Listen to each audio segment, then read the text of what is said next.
I don't do the most, AP but I Stat do a students, lot. welcome to I'ma the make a video. toast, Today cause we're we going to still talk about alive. some means No confidence big, interval problems. feel Hopefully like pop. this little addition to what Shoot the we've done in shot. class will help you to fully Going grasp in. what we have going on here. I'm not going to read the problems for you. You guys are more than capable of doing that, so take a moment if you need to, pause the video and read the question that's on the screen. Okay, so what we're going to do is construct a 99% confidence interval. We're going to go through all the steps. So the first thing we need to do is name the test. This would be a 1 sample t interval. And we do need to go ahead and state conditions. This would be our second step. The conditions. First, we have a random sample, and we know that's true because if you read the problem, it says a random sample of 30 student papers. Okay, and then the next condition, and again, the order of these isn't really that important. It's more about just making sure you include all of them. The question is 20 times our sample less than the population? Well, we've sampled 30 papers, so 20 times 30 is equal to 600. And we know that we have well over 600 AP students. So there are more than 600 AP Stats exams.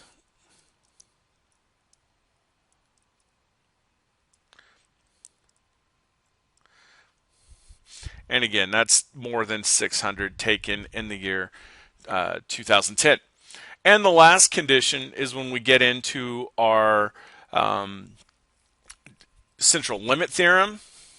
And because we have a sample of 30, we know that we're meeting central limit theorem, so we have normality conditions met.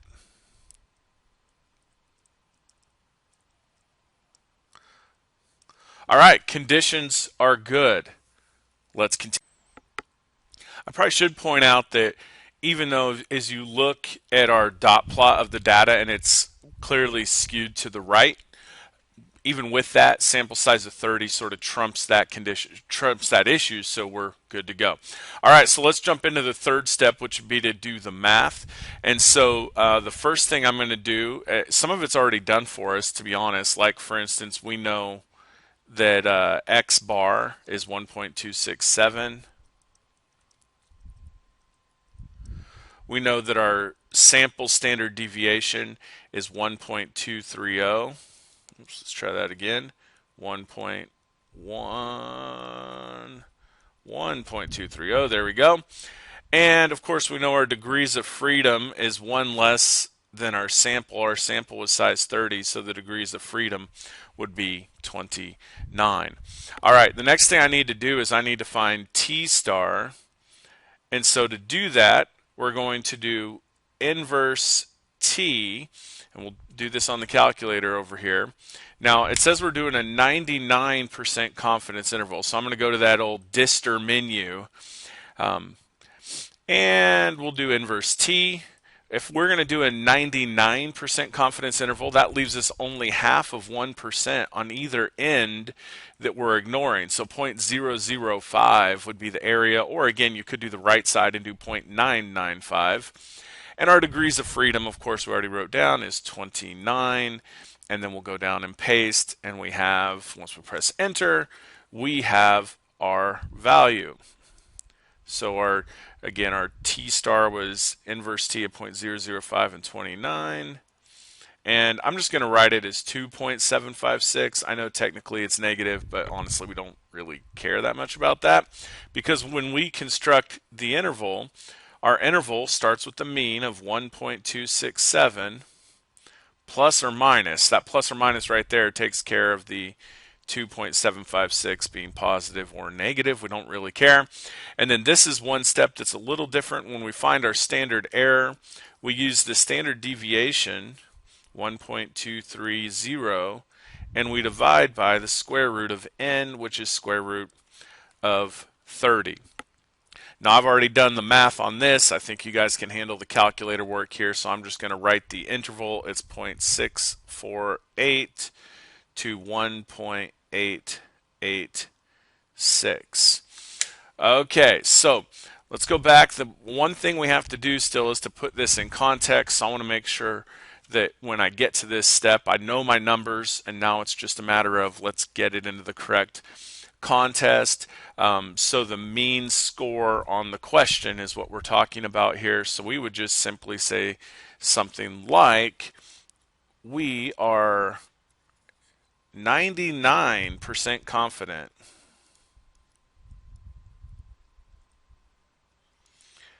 the mean score on the question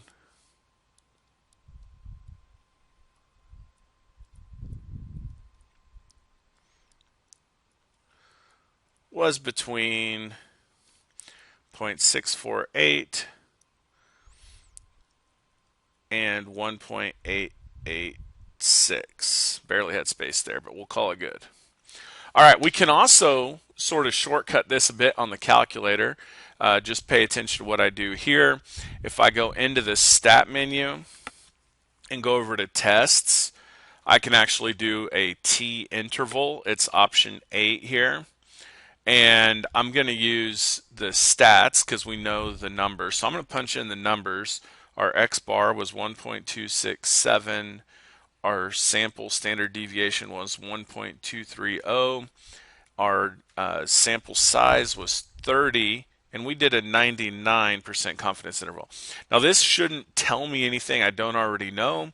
But if we've done things right, this number should match. And you can see it here, 0.648 to 1.886 matches exactly the interval that we came up with. Here's the next question we're going to look at. Again, feel free to pause the video and read if you need to. But we're looking at the wait times from Polly's Pizza, and they claim that it's 30 minutes. All right, so Nat decides to test the claim, and you can see the times that he's recorded. Now it says we are asked to interpret a 90% confidence interval, but the first question is, how do the conditions change from problem 1? Well, the conditions would be the same in terms of what we'd need to find. This is still going to be a random sample. We would still need to meet the large population, 20 in, less than in. The one that's a little different, it's not that the rule has changed, but just the way we would analyze it, is our central limit theorem. Okay, so we don't have our sample size of 30. So sample is less than 30. That means we must look at the dot plot. If we're going to meet central limit theorem, we need to know that we have symmetric data, or something that's not heavily skewed, since our sample is only 15.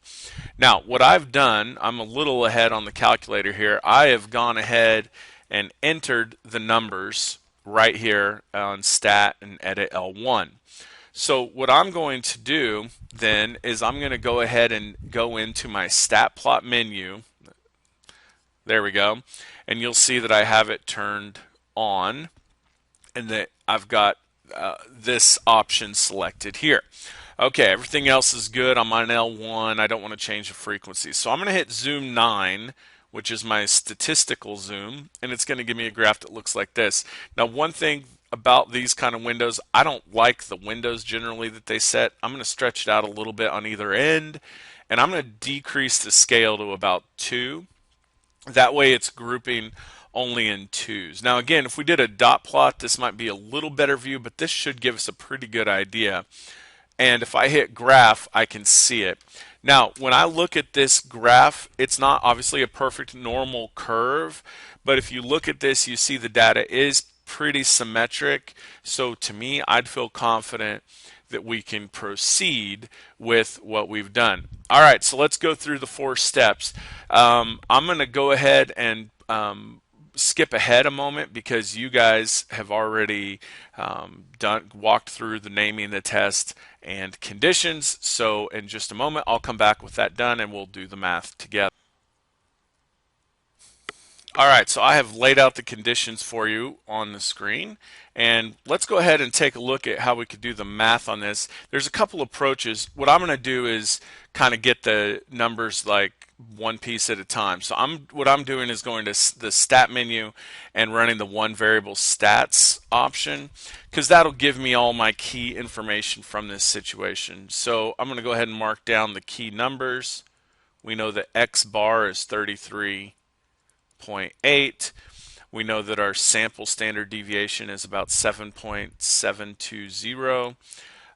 We know our N value is 15. That's our sample size. That means our degrees of freedom would be 14. One thing I don't have yet is I need to get T star. So we'll go ahead and do that. And so to get T star, of course, we'd go to the dister menu. All right, now I'm ready to do that. The dister menu, and we'll do inverse T. Now you'll notice that this is a 90% confidence interval, which means we have 5% on either side that we're giving away. So I'm going to just do 0.05. Again, I could do 0.95 if I wanted the positive end of these things. And when I do this math, it tells me that my T star is negative 1.761. I'm just going to write, again, the positive number because I don't really care if it's positive or negative. All right, let's go ahead and construct our interval. And so to do that, we start with our mean, 33.8 plus or minus 1.761. And our sample standard deviation was 7.720, sample size 15. All right, and those numbers we'll have in just a moment. Okay, and you can see I've done the calculator work on the left here, so our interval would be from 30.29 to 37.31. Seems pretty reasonable. All right, let's make sure we do need to go ahead and state our conclusion, but let's look at the problem and make sure. Use the confidence interval to determine whether it supports Pauli's claim. All right, so let's write this down. We are 90% confident that the mean delivery time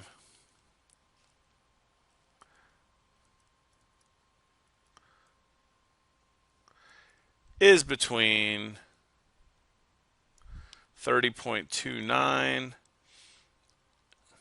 and 37.31 minutes. All right, so this does not support Pauli's claim. It's not too far off. If we did a higher level of confidence, like a 95% or a 99%, we might be there. But with a 90% confidence interval, we are not including 30 minutes as part of our work. So again, we do not have evidence here that Pauli's delivering within 30 minutes, not at the level we've set. And I probably should point out, before I move on to the next question actually, that we could do this on the calculator using the stat menu again if we go over to tests, and I'm going to do this fairly quickly, but if we do T interval, and then rather than using stats, that's the stats from problem 1, if I go to data, it's going to use L1, frequency we leave at 1, and we wanted to do a 90% confidence interval, and hopefully these numbers will match what I have. I'll take it, 30.29 to 37.31, that looks pretty close. So we can again do this using the faster approach on the calculator. All right, but let's move on to the very last question. This time we're going to work kind of backwards, and we've done this with proportions, but it honestly feels a little different with means. And so this is a problem where you need to actually find the necessary sample size. All right, that is in order to have a margin of error of 0.1 inches. All right, so Gallup wants to have this pretty small margin of error. We need to figure out how big our sample needs to be. So here's the way we're going to do this. Remember, margin of error, I'm just going to abbreviate it with an ME, is going to be equal to, now we used to say Z star, but we'll use T star for this particular case, and then it's times S over square root of N. Now here's the thing that's a little funky about this. T star includes a variable within it of the sample size. That computation will be really hard to do the way it's written. So what we're going to actually do, and we can get away with this because we know the population standard deviation, I'm not going to use T star here. I'm going to use Z star. And I know that seems weird because it's means, but because we know the population standard deviation, this works. And honestly, it would be really a lot more complicated to try to do this problem if we didn't know that. We wouldn't give that problem to you necessarily. So what we're going to do is, again, just use Z star. Now it's a 95% confidence interval, so we already know Z star is 1.96. As a matter of fact, we know pretty much everything here. 0.1 is the desired margin of error. Z star is 1.960, and again, you can do inverse norm to find that if you would like, but that's a number we hopefully are getting familiar with. We're given that the population standard deviation is 3.5 inches, and then we would of course divide by the square root of N, so we need to find N. Alright, so this problem, there's more than one way to do this. I might be inclined to multiply by square root of N on both sides, and then divide by 0.1. I know there's a lot of math going on here, but basically, and I'll do this on, you can look on my calculator screen to the right here, what we're going to have is 1.96 times 3.5 divided by 0.1, and that would give us the square root of N. I'll go ahead and write that step for you guys so I don't lose you on the algebra. Square root of N would be 68.6, and then of course to undo that square root we would need to square both sides. So I'm going to square 68.6 and it gives me 4705.96. Now as we know, when we're talking about polling or sampling humans, we're not going to do 0.96 humans. So instead what we would do is we would say Gallup would need to sample at least 4,706 people to guarantee, did I spell guarantee right? I don't know, the desired margin of error. The nice thing is when you have bad handwriting, you can't tell if I spelled it UA or AU anyway, so it doesn't really matter if I spelled it right. All right. There it is, folks. So again, 4,706 would give Gallup the information they're looking for in terms of keeping that margin of error within 0.1 inches. Folks, I hope this lesson makes sense to you. I hope you've picked up some things. And you guys have a fabulous day.